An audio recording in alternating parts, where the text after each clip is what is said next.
अभी हम fire insurance ले रहे हैं। What are the types of fire insurance policy भी पूछ सकते हैं। छोटा क्वेश्चन है, इजी क्वेश्चन है।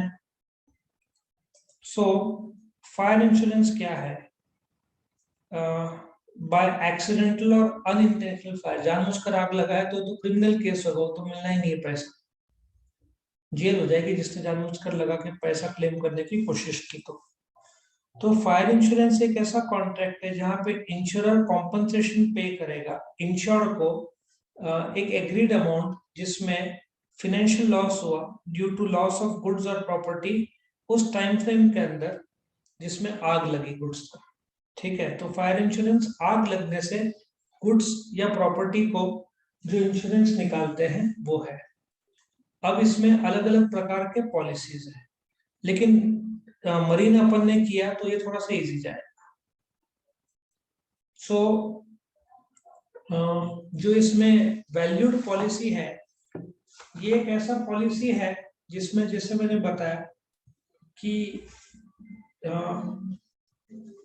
जो वैल्यू निकालना कठिन है, rare collection, historical documents, Gandhi ji के द्वारा लिखे हुए लेटर्स, इसका पुराने 5 रुपए की नोट, 1 रुपए की नोट, 100 रुपए की नोट, मैं बात कर रहा हूँ 30-40 साल पहले के जो नोट है उसकी वैल्यू बहुत है आज।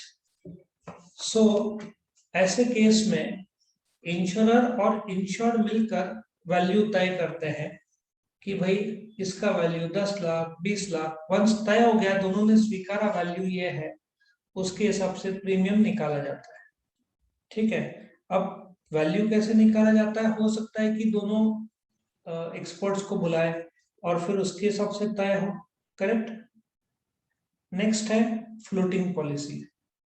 अभी क्या होता है कि तुम्हारे एक नहीं, तुम्हारे पास 7 शॉप्स है और तुम चाहते हो तुम 7 अलग अलग दुकानों में जो गुड्स है उसका पॉलिसी निकालो, तो तुमको 7 अलग पॉलिसी निकालने की कोई जरूरत नहीं है। अब जैसे टाटा क्रोमा, ठीक है, टाटा क्रोमा नहीं, रिलायंस डिजिटल ज्यादा अच्छा एग्जाम्पल है। एक कॉलेज रोड में भी है, कनाडा कॉर्नर के इधर, एक है सिटी सेंटर में, नासिक रोड में एक है, 3 तो मुझे पता है, और कहीं होगा तो होगा शायद, पवन नगर साइड भी कहीं है। तो ऐसे अलग अलग जगह पे रिलायंस डिजिटल है। तो सपोजली नासिक में 4 है, तो 4 अलग अलग पॉलिसी निकालने के बजाय सबका एक कॉमन फ्लोटिंग पॉलिसी निकाला तो हो जाता है। सपोजली 40 लाख का निकाला, आग लग जाएगी तो एवरेज पता है हर दुकान में 10 लाख का इलेक्ट्रॉनिक के वस्तु रहते हैं, तो उस हिसाब से पैसा मिलेगा। So that is a floating policy. ठीक है, नेक्स्ट है एवरेज पॉलिसी। इसको अंडर इंश्योरेंस भी बोलते हैं।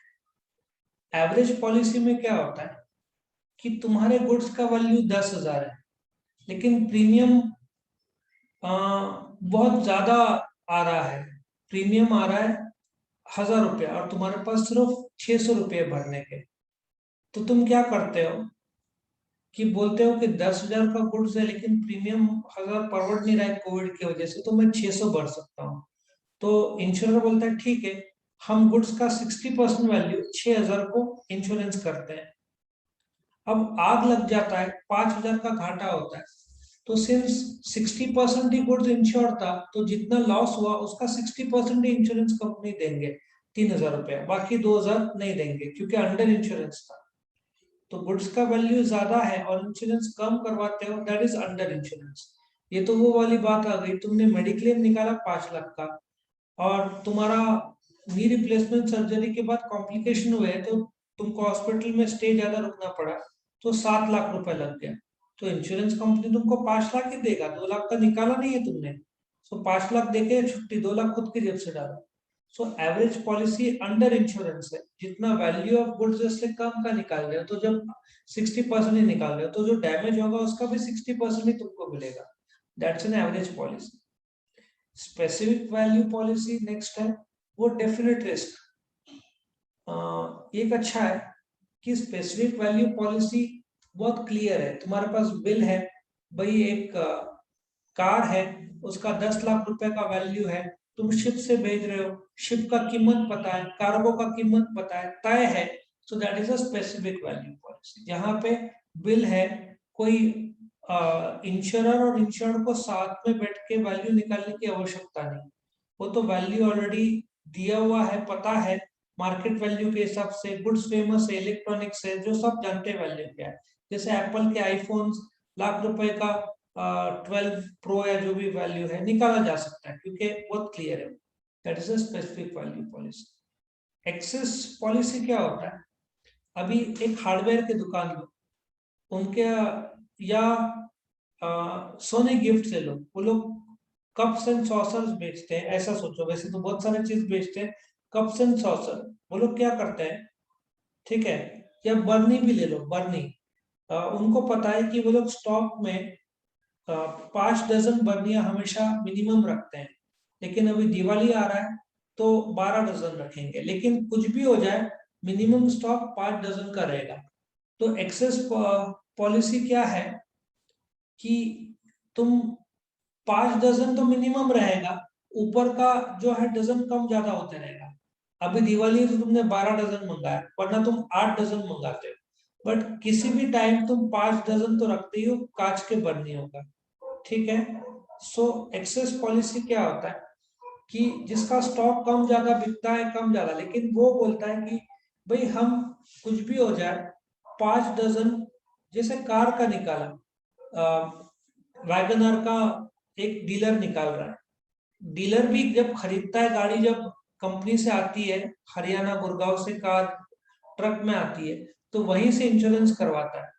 तो वो बोलता है कि भाई मेरे पास 3 वैगनर एनी टाइम रहते हैं, इस बार दिवाली के लिए उसने 15 मंगाया, तो ऊपर का 12 हो गया ना, तो 12 का भरना है, बट 3 तो मिनिमम रहेंगे। सो उसको एक्सेस पॉलिसी बोलेंगे, ठीक है। दैट इज एक्सेस पॉलिसी वो है जहां पे मिनिमम स्टॉक 3 वैगनर, लेकिन फ्लक्चुएटिंग 9 वैगनर, वैसे ही 5 डजन बर्निया फिक्स्ड है, लेकिन फ्लक्चुएटिंग 7, कभी 6, कभी 4 भी हो सकता है, लेकिन 5 डजन तो रहता ही। That is called as an excess policy. Blanket policy में तुम्हारा बिल्डिंग फिक्स्ड एसेट है और अंदर का स्टॉक करंट एसेट है, तुम दोनों का निकाल रहे हो, फिक्स्ड एसेट और करंट एसेट, लेकिन इसका प्रीमियम बहुत ज्यादा रहता है। That is called blanket policy. सबसे ज्यादा प्रीमियम तो इसका होगा कॉन्सिक्वेंशियल लॉस पॉलिसी।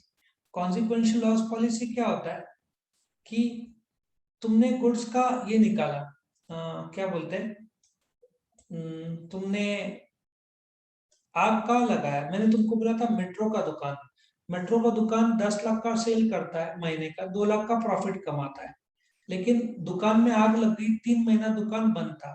तो ये जो कॉन्सिक्वेंशियल लॉस पॉलिसी है, आग लगने की वजह से दुकान या फैक्ट्री बंद है 2-3 महीना, तो पिछले साल साल का तुमने 12 लाख कमाया था, ठीक है, 12 लाख कमाया था, मतलब महीने का 1 लाख, तो तुम as a result of fire कुछ महीने बंद है, 3 महीने बंद है, तो पिछले साल का ग्रॉस प्रॉफिट साल का 12 लाख था, उस हिसाब से महीने का 1 लाख हुआ, तो इस साल भी करीबन वो होना चाहिए।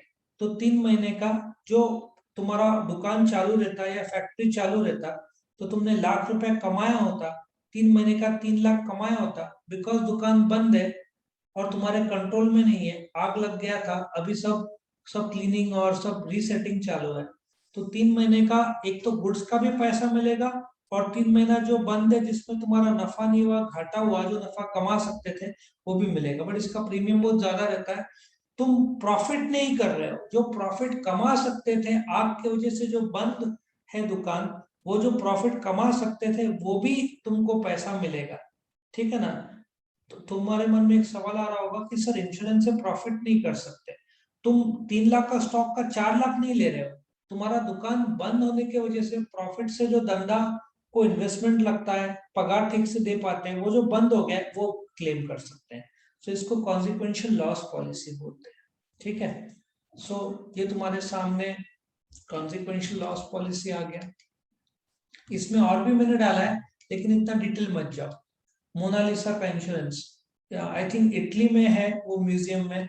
सो मोनालिसा का तस्वीर का फायर इंश्योरेंस निकालना है पर वैल्यू पता नहीं। सेफ्टी के लिए पानी में गिरी तो फ्लोटिंग इंश्योरेंस भी निकालना है। मोनालिसा गिर गई पानी में तो मैडम को पानी से भी बचाना है तो फ्लोटिंग इंश्योरेंस निकालो। इंश्योरेंस बोलता है मोनालिसा की वैल्यू एवरेज नहीं है, क्योंकि मोनालिसा की तस्वीर एवरेज नहीं है, ठीक है ना। सो कौन सा था, हाँ, मोनालिसा कोई एवरेज नहीं है भाई, उसका करोड़ों की कीमत है, करोड़ों भी नहीं अरबों की कीमत है।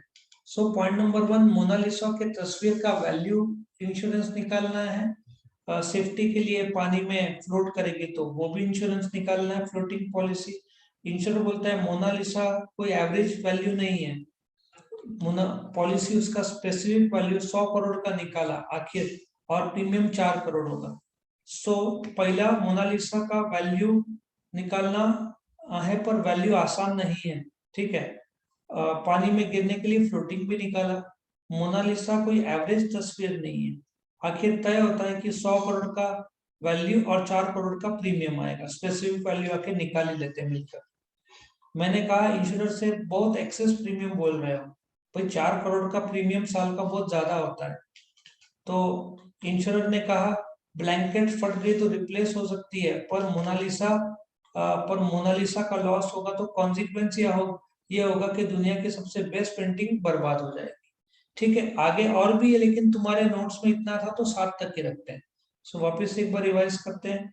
मोनालिसा की तस्वीर का फायर इंश्योरेंस निकालना है पर वैल्यू, और फायर इंश्योरेंस से नहीं, समुद्र में या पानी में गिर गई तो फ्लोटिंग भी निकालना है। मोनालिसा कोई एवरेज तस्वीर नहीं है, इसलिए उसका तय होता है 100 करोड़ स्पेसिफिक वैल्यू, जिसका प्रीमियम 4 करोड़।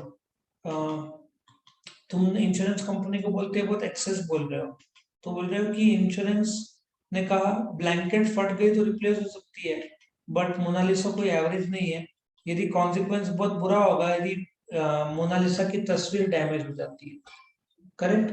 सो इस प्रकार से तुम्हारे पॉइंट्स तुम याद रख सकते हो इसको। रीइंस्टेटमेंट भी एक है, बंद करने के बाद वापस चालू करो, ये भी अलग अलग पॉलिसी है तो इतना डिटेल मत जाओ। कॉम्प्रिहेंसिव भी याद रखो, फिक्स्ड और करंट दोनों के लिए निकाला जाता है। तो यहाँ पे तुम्हारा ये खत्म होता है।